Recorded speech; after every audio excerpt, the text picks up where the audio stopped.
नमस्कार दोस्तों, सूरज जागर यूट्यूब चैनल में आपका बहुत बहुत स्वागत है। मैं मंसूर आपके साथ। तो चलो इस तो बात करने वाला आज बाल विकास एवं शिक्षा शास्त्र के बारे में बात करें आज की इस वीडियो में। तो गाइस पार्ट 7 चल रहा है आप सभी के लिए। तो ये जो टॉपिक चल रहा है जो पार्ट 7 का बाल विकास एवं शिक्षा शास्त्र में, तो व्यक्तिगत एवं समायोजन बहुत ही बड़ा टॉपिक है इस पार्ट 7 जो कि आप सभी के लिए जो चल रहा है प्रेजेंट में। तो गाइस ये जो वीडियो है स्पेशल जो है स्पेशल वीडियो है। तो TET, C TET, H TET, REET, संविदा आदि जो है एग्ज़ाम्स के लिए बहुत ज़्यादा मोस्ट इम्पोर्टेंट है। एंड आपके अंदर अध्यापक बनने का जुनून है तो आप सभी के लिए ये जो वीडियो है बहुत ज़्यादा एक्साइटेड करने वाला है। तो गाइस वीडियो बहुत ही प्यारा है, वीडियो स्पेशल है, आपको और क्या चाहिए। तो जो आप इन सब चीज़ों की जो इन एग्ज़ाम्स की तैयारी कर रहे हैं तो उन सभी के लिए जो है मोस्ट इम्पोर्टेंट वीडियो है, इसलिए वीडियो को एंड तक ज़रूर देखें। मैं ये वीडियो थोड़ा लेट जो है अपलोड कर पाऊँगा बिकॉज़ जो है यूपी में इंटरनेट सेवा बंद है। और आज जहाँ तक कि आज जो है यूपी टेट की जो इसी के थ्रू जो है यूपी टेट की जो परीक्षा कराई जा रही थी, टेट की जो परीक्षा थी वो एकदम से रद्द कर दी गई, जो कि 22 दिसंबर को एग्ज़ाम्स होने वाला था। 16 लाख के समथिंग जो है स्टूडेंट्स एग्ज़ाम देने वाले थे, उन सभी का जो है एग्ज़ाम ये है रिजेक्ट कर दिया गया, यानी कि आगे बढ़ा दिया गया है। तो दोस्तों परेशान ना हो।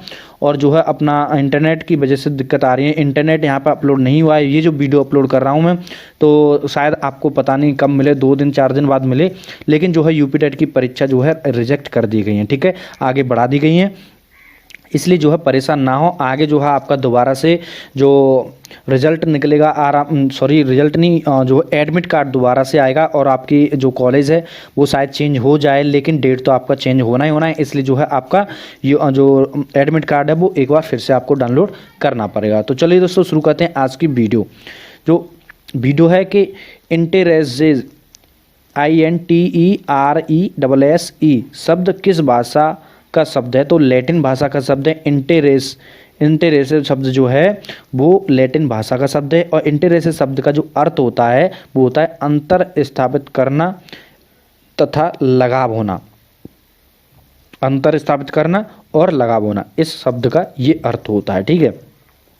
बीएन झा के अनुसार रुचि है कैसी है, मानसिक विधि ध्यान क्रिया का संतत बनाने वाली। जो है रुचि होती है वो मानसिक विधि और ज्ञान क्रिया का संत बनाने वाली। क्रो एंड क्रो के अनुसार रुचि एक अनुप्रेषक शक्ति है। रुचि एक अनुप्रेषक पावर है, शक्ति है, ठीक है। रुचि होती है जन्मजात एवं अर्जित होती है, जन्मजात व अर्जित होती है रुचि। रुचि हमारे अंदर होती है, किसी काम को करने की जिज्ञासा मन में आना। या रुचि होती क्या है, देखिए इसी टॉपिक चला यही कि रुचियाँ होती हैं परिवर्तनशील तथा अपरिवर्तनशील, ये दोनों रुचियाँ होती हैं, ठीक है। परिवर्तनशील होती हैं और अपरिवर्तितशील होती हैं, अपरिवर्तितशील होती हैं, ठीक है। रुचियों का विकास होता है व्यक्तित्व पर्यावरण की अंतःक्रिया के कारण। व्यक्तित्व पर्यावरण की अंतःक्रिया के द्वारा जो है रुचि का विकास होता है, रुचियों का विकास होता है हमारे अंदर, ठीक है। रुचियाँ प्रभावित होती हैं वो सामाजिक स्थिति से और आर्थिक स्थिति, दोनों कंडीशन में जो है ये रुचियाँ प्रभावित होती हैं, सामाजिक स्थिति से और आर्थिक स्थिति दोनों से, ठीक है। रुचियों के निर्धारण में प्रमुख रूप से भूमिका होती है, रुचियों के निर्धारण में प्रमुख रूप से जो भूमिका होती है वो प्रेरकों की होती है, जो सबसे ज़्यादा भूमिका अच्छी होती है। रुचियों पर प्रमुख रूप से प्रभाव होता है वो लिंग का होता है, सामाजिक स्थिति का, आर्थिक स्थिति का। यानी रुचियों का जो प्रमुख जो रूप से प्रभावित होता है वह प्रभाव होता है वो लिंग का होता है, सामाजिक स्थिति का होता है और आर्थिक स्थिति का होता है, ठीक है। माँ अपनी संतान के प्रति रुचि रखती है, इस रुचि को माना जाएगा जन्मजात रुचि माना जाएगा। जब कोई माँ होती है वो अपने बच्चे के प्रति जो रुचि रखती है वो जो है जन्मजात रुचि मानी जाएगी। कला विज्ञान एवं राजनीति में रुचि को माना जाता है अर्जित। कला और विज्ञान एवं राजनीति के फील्ड में जो रुचि को माना जाएगा वो अर्जित रुचि माना जाएगा। और जो माँ का अपने बच्चे यानी अपनी संतान के प्रति जो रुचि होती है वो जन्मजात मानी जाती है, ठीक है। शिक्षण अधिगम प्रक्रिया में छात्रों की रुचि विभाजित करने के लिए शिक्षकों को ध्यान देना चाहिए छात्र की मनोदशा पर। उसकी मनोदशा कैसी है, छात्र का स्वास्थ्य, उसका स्वास्थ्य ठीक है या नहीं है, छात्र की आवश्यकताओं की, उस छात्र को जो है किस चीज़ की आवश्यकता है, तब जो उसकी मन लगेगा, यानी उससे पढ़ने में रुचि होगी। ठीक है, टीचर को, एक अध्यापक को शिक्षण करने समय इन सब चीज़ों का ध्यान रखना चाहिए।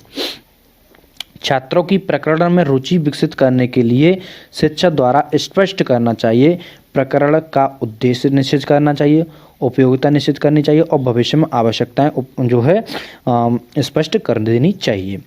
एक बालक का जन्म गरीब परिवार में होने के कारण शिक्षा के प्रति उसकी रुचि विकसित न होने का कारण होगा अभिभावक की आर्थिक दशा। जो अभिभावक गरीब हैं तो उन्हें जो है, गरीब परिवार से यहाँ पर बात की जा रही है कि बालक का जन्म गरीब परिवार में होने के कारण तो अभिभावक की आर्थिक दशा होगी।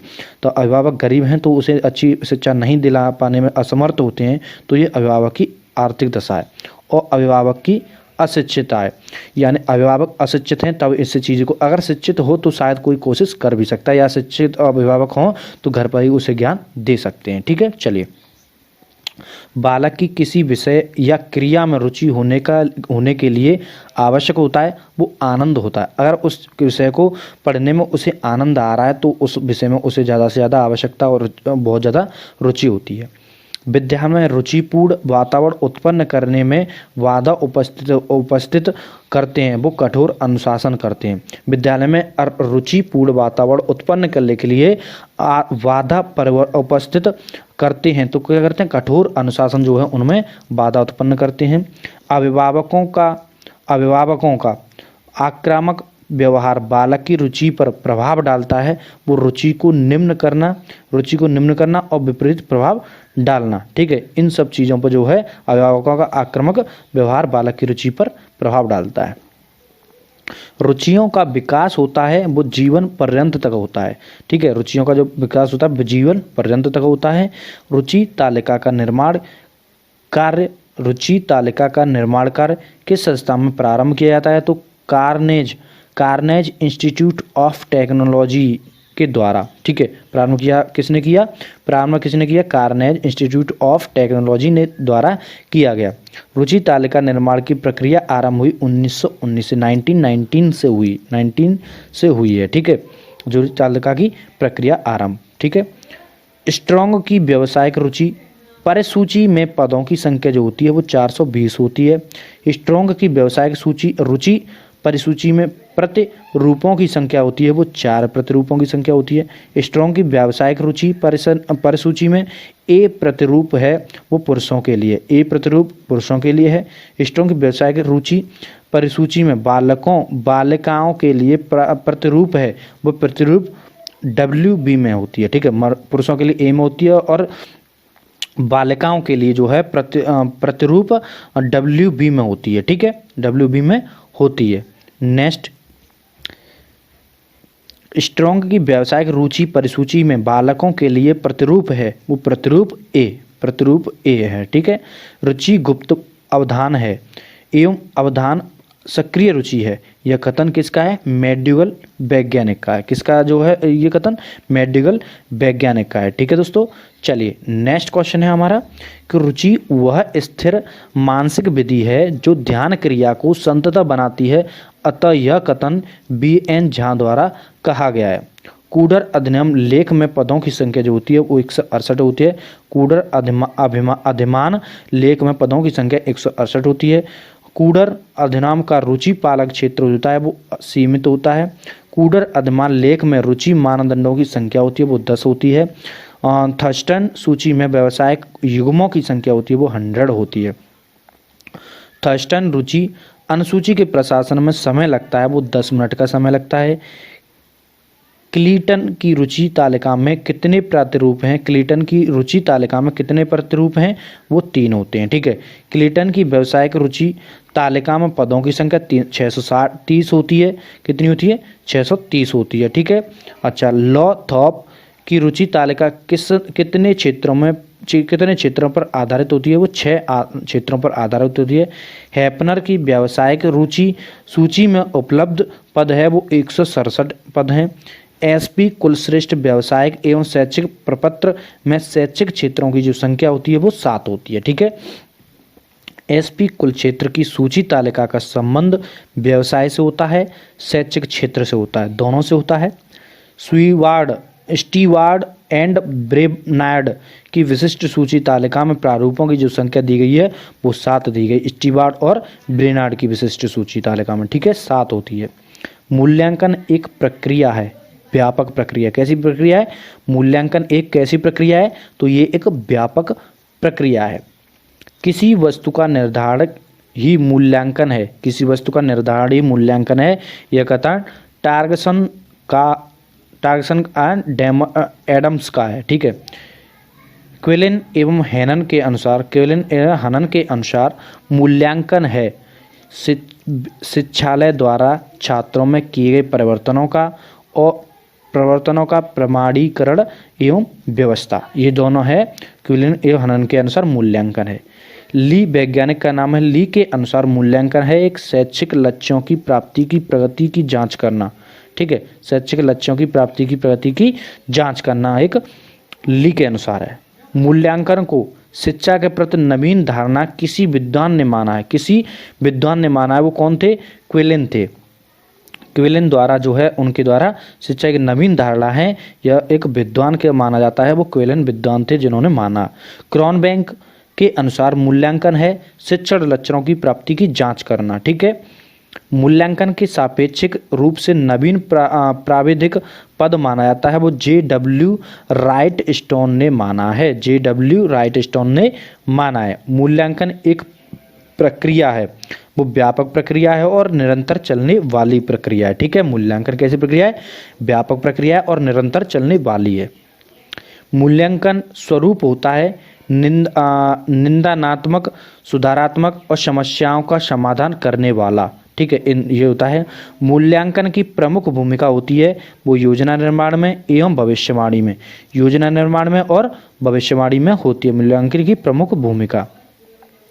मूल्यांकन की प्रशासनिक आवश्यकता होती है। मूल्यांकन की प्रशासनिक आवश्यकता होती है वो संचित अभिलेख पत्र निर्माण में और योजना निर्माण में और त्रुटि सुधार में। इन तीनों में मूल्यांकन की प्रशासनिक आवश्यकता होती है। त्रुटि सुधार में, संचित अभिलेख पत्र निर्माण में और योजना निर्माण में। ठीक है। तीनों में होती है।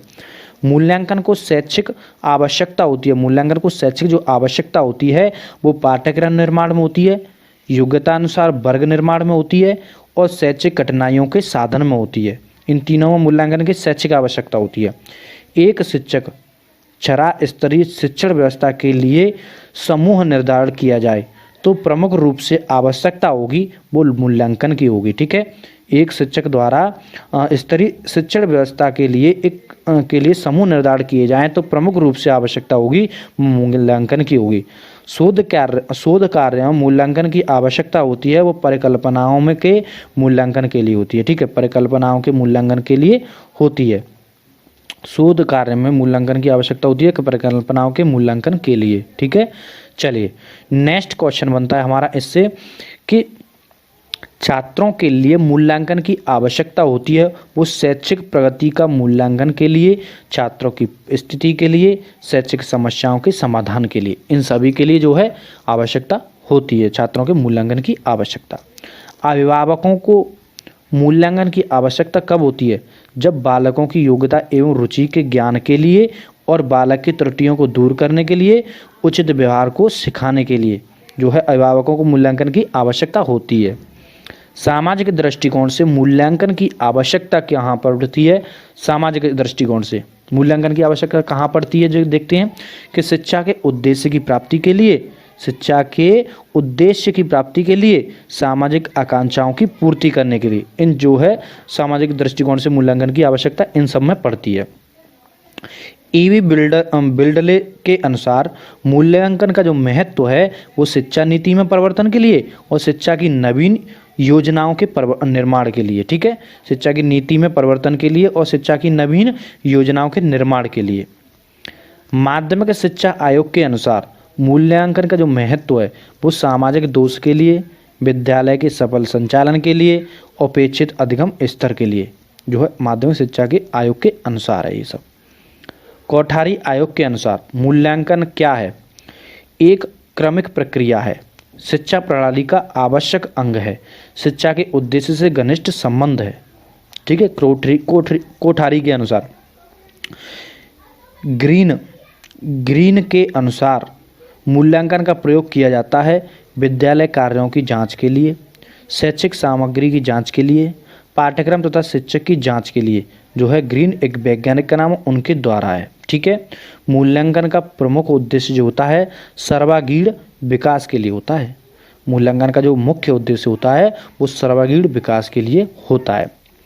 समय समय पर पाठ्यक्रम में परिवर्तन के लिए प्रमुख रूप से आवश्यकता पड़ती है वो मूल्यांकन की पड़ती है। मूल्यांकन की आवश्यकता पड़ती है समय समय पाठ्यक्रम के परिवर्तन के लिए। अध्यापक की शिक्षण कुशलता एवं सफलता की जांच के लिए प्रमुख रूप से जो आवश्यक होता है वो मापन होता है। मापन की और मूल्यांकन की आवश्यकता होती है। ठीक है, निम्नलिखित में कौन सा तथ्य शैक्षिक मूल्यांकन से संबंधित है? वो ज्ञान होता है, बोध होता है और सूचना होती है। इन तीनों के द्वारा होता है। किसके आधार पर छात्रों का तुलनात्मक अध्ययन संभव है? वो मूल्यांकन द्वारा संभव है। मूल्यांकन की प्रक्रिया में समय लगता है वो अधिक लगता है। कितना लगता है? मूल्यांकन की प्रक्रिया में समय लगता है वो अधिक लगता है। मूल्यांकन का प्रमुख स्वरूप होता है वो मात्रात्मक और गुणात्मक, ये दोनों होता है। ठीक है, मात्रात्मक और गुणात्मक होता है। नेक्स्ट क्वेश्चन है, मूल्यांकन के आधार पर छात्रों के संबंध में ज्ञान प्राप्त किया जा सकता है वो भविष्य और वर्तमान का ज्ञान प्राप्त किया जा सकता है। दक्षता धारित मूल्यांकन का क्षेत्र व्यापक मूल्यांकन की तुलना में है वो कम है। कितना है? कम है। निम्नलिखित में किस तथ्य का मूल्यांकन व्यापक मूल्यांकन के लिए किया जाता है? वो व्यक्तिगत एवं सामाजिक गुण के लिए, अभिरुचियां एवं अभिवृत्तियों के लिए, पाठ्यक्रम संबंधी क्रिया एवं स्वास्थ्य विकरण के लिए प्रयोग किया जाता है मूल्यांकन, व्यापक मूल्यांकन का। ठीक है, चलिए निम्नलिखित में से कौन सा मूल्यांकन संततम मूल्यांकन का अंग होता है? वो दैनिक मूल्यांकन होता है, साप्ताहिक मूल्यांकन होता है और मासिक मूल्यांकन होता है। मूल्यांकन के प्रमुख पक्ष कितने होते हैं? 3 होते हैं। ठीक है, मूल्यांकन कितने होते हैं? 3 पक्ष होते हैं। ठीक है, निम्नलिखित में कौन सा तथ्य मूल्यांकन के प्रमुख पक्षों से संबंधित है? तो भावात्मक होता है, संज्ञात्मक होता है और कौशलात्मक होता है। ये तीनों के तीनों होते हैं। तो गाइस आज की वीडियो बहुत ही प्यारी रही, बहुत ही अच्छी वीडियो रही। तो गाइस बहुत धन्यवाद वीडियो को एंड तक देने के लिए। और अभी तक सूरज दाकरे यूट्यूब चैनल को सब्सक्राइब नहीं किया है ऐसी ही वीडियो देखने के लिए तो चैनल को अभी सब्सक्राइब कर लीजिए, साथ साथ बेल आइकन को प्रेस कर दीजिए ताकि हमारे आने वाली वीडियोज़ का आपको नोटिफिकेशन मिल जाएगा। नीचे जो रेड आइकन दिखाई दे रहा है, जो रेड बटन दिखाई दे रहा है, जो सब्सक्राइब का है, उस पर क्लिक करके चैनल को सब्सक्राइब कर लीजिए, साथ साथ बेल आइकन को प्रेस कर दीजिए ताकि हमारा आने वाली वीडियोज़ का आपको नोटिफिकेशन मिलता रहेगा। तब तक के लिए जय हिंद, जय भारत, वंदे मातरम।